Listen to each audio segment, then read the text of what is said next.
청도 농공단지에 가면 귀뚜라미 보일러 공장이 있습니다. 청도 농공단지는 1989년 4월 17일 지정되었습니다. 단지는 1989년 12월 31일 착공하여 1991년 5월 13일에 준공하였습니다. 청도 농공단지의 절반 이상이 귀뚜라미 보일러 공장과 그 연구소가 차지하고 있습니다. 청도에 설립한 귀뚜라미 보일러 공장은 청도천이 청도군을 빠져나가는 파구 언저리에 자리를 잡고 국가 최고의 브랜드로 성장을 했습니다. 이곳은 호랑이 한 마리가 산에서 내려오는 듯한 모습인데 한 번씩 호사를 당할 우려가 있긴 해도 호랑이 같은 기세로 성장을 하기도 합니다. 귀뚜라미 보일러 공장이 이곳에 본점을 두고 사업상 근거지로 삼고 있습니다. 하지만 청도 농공단지에 공장을 시작한 것과 어디서 시작했는지에 대한 회사의 연역이 없습니다. 부가 쌓이게 되면 다들 서울로 가고 싶어 합니다. 때로는 그것이 복진 타락이 될 수도 있지만 돈을 벌면 서울로 가려고 안간힘을 씁니다. 귀뚜라미 보일러 공장의 본점은 경상북도 청도군 청도읍 월곡이길 34에 있고 그 외에도 공장이 몇 군데 더 있지만 오늘은 청도 농공단지에 있는 공장에 집중하도록 하겠습니다. 이 농공단지가 청도군에서 부의 터가 되는 몇 군데 중에 하나입니다. 주식회사 귀뚜라미는 서울특별시 강서구에 본사 즉 업무상 근거지를 두고 있고 경상북도 청도군에 본점 즉 사업상 근거지를 두고 있는 보일러 제조업체로 SBS 모기업 태영건설의 대경권 네트워크 가맹, 지역 민방인 TBC 대구방송과의 지분을 소유하고 있습니다. 귀뚜라미 냉난방기술연구소를 서울특별시 강서구 마곡중앙로 86에 두고 있습니다. 귀뚜라미는 최진민 회장이 1962년 서울 마포에 설립한 신생보일러 공업사에 뿌리를 두고 있습니다.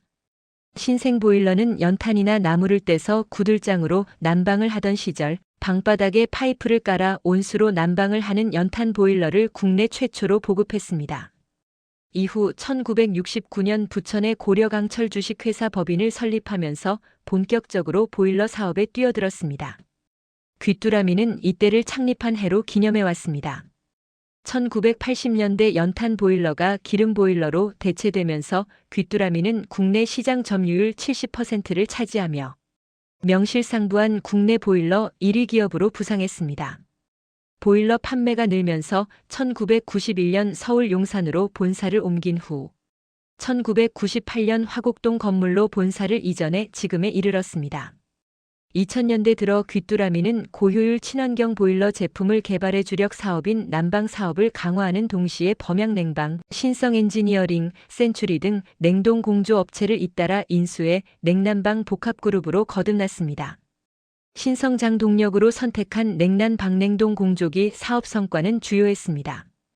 귀뚜라미는 냉동 공조기, 냉방기, 냉동기, 공조기, 신재생에너지 부문에서 기술력을 확보하면서 보일러 전문 업체를 넘어 1조 원 이상 매출을 올리는 냉난방 에너지 전문 그룹이 됐습니다. 귀뚜라미는 2016년 강남도시가스를 인수해 에너지 공급업에 진출하며 한 단계 더 도약했습니다. 귀뚜라미 그룹은 귀뚜라미, 범양냉방, 신성엔지니어링, 나노캠, 센츄리 등 계열사 18개를 통해 연간 매출 1조 3천억 원을 올립니다.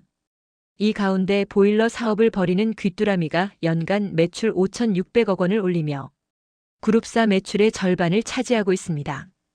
계열사 중 대구방송 TBC가 상장사입니다. 심용 청도 농공단지는 비슬산에서 내려온 용맥 끝자락에 있습니다. 비슬산에서 수복산, 묘봉산, 천왕산, 호암산, 화학산, 남산을 지나서 농공단지에 이르게 됩니다. 이 용맥은 청도군의 남쪽을 둘러치고 있는 산입니다.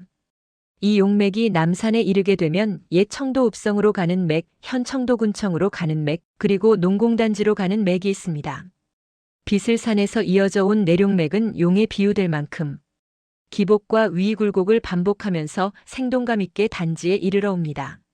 화학산에서 남산으로 넘어가는 제가 밤티제입니다. 밤티제 좌측으로는 부곡천이 시작되고 밤티제 우측으로는 한제천이 시작됩니다. 이곳에서 결인을 한 뒤에 남산으로 이어지게 됩니다. 농공단지로 이어지는 용맥은 특이한 모습입니다. 남산에서 청도 군청으로 이어지던 용맥에서 한 가지 맥이 갈라져 나와 이곳에 이르렀는데 이 용맥은 호랑이가 물을 마시러 개울로 내려오는 듯한 모습이어서 청도에서 아는 사람들에게 회자되기도 합니다. 청도읍으로 모여드는 모든 물줄기는 청도천에 합수하여 청도군청을 동쪽으로 돌아서 남쪽으로 흘러가게 되는데 이 청도천의 흐름을 거슬러 올라가는 지형지세를 띠고 있습니다. 농공단지로 입수한 용맥이 힘이 있어서 청도천을 역으로 거스르면서 자리를 폈습니다. 그 여기가 북쪽으로 이어져 청도천을 밀어내었습니다. 심수 부곡천은 강남면을 지나서 청도천으로 합류해서 농공단지 앞으로 흐릅니다. 한제천은 운문호에서 흘러오는 운문천과 청도천이 만나는 곳에서 이들 물줄기와 합류합니다. 밤티제를 중심으로 해서 좌우로 부곡천과 한제천이 시작되는데 이 물줄기가 흘러서 운문천과 청도천이 만나는 곳에서 한제천도 만나게 되는 것입니다. 남산과 이곳에 딸린 가지맥들은 이 물줄기가 둘러쳐서 마치 섬처럼 보여지게 됩니다. 청호경에서 언급했듯이 다리는 대관이라 개미집 같은 언덕도 태산으로 볼 줄 알아야 하고 실개천도 강화로 볼 줄 알아야 합니다. 때로는 태산을 개미집처럼 보기도 하고 강화를 실개천으로 보기도 해야 비로소 산천이 눈 안에 다 들어옵니다. 용맥이 가려고 하는지 멈추려고 하는지 산이 자기 뜻을 펼치고자 하는지 다른 곳을 도와주려고 솟았는지 보이게 되는 것입니다. 농공단지와 특히 귀뚜라미 보일러 공장이 입지한 곳을 살피려 할 때에는 몇 가지 중요한 것을 살펴야 합니다. 첫째, 내룡맥입니다. 둘째는 청도천입니다. 세 번째로 중요한 것은 공장 북쪽으로 흘러서 청도천에 합수를 하고 동북쪽에서 남쪽으로 흘러가는 물줄기입니다. 기업의 공장은 부를 이루어야 하는 이윤 추구가 사업 존립의 목적이니 가장 우선하여 고려되어야 할 부분이 물의 흐름입니다. 이 물의 흐름에 따라서 부의 규모와 부를 이루는지가 결정되는 것입니다. 계곡에서 흘러오는 계류수가 공장 북쪽으로 흘러가는데 입수맥의 여기가 청도천을 북으로 밀고 감으로써 자연히 계류수도 용맥의 흐름을 따라서 북쪽 청도천까지 이어지게 된 것입니다. 합수한 뒤에 공장 동쪽으로 흘러가게 되는데 농공단지를 환포하면서 흘러가고 있습니다. 입수맥에 의해서 계류수의 흐름은 청도천과는 역수가 됩니다. 역수일작 가부두량금이 거꾸로 흐르는 물 일작이면 집안에 부는 금을 말로 헤아릴 것이라 했습니다. 좌향 산이 분명하고 청도천의 흐름과 계류수의 흐름이 분명하여 굳이 좌향을 따질 필요는 없겠으나 그래도 아쉬운 점은 있습니다. 공장은 주로 남향을 했는데 내룡맥이 개방으로 흘러갑니다. 산을 걸머지고 의지하여 정좌개양을 했으면 더할 나위 없는 입지 구성이 되었을 것입니다. 시청해 주셔서 감사합니다.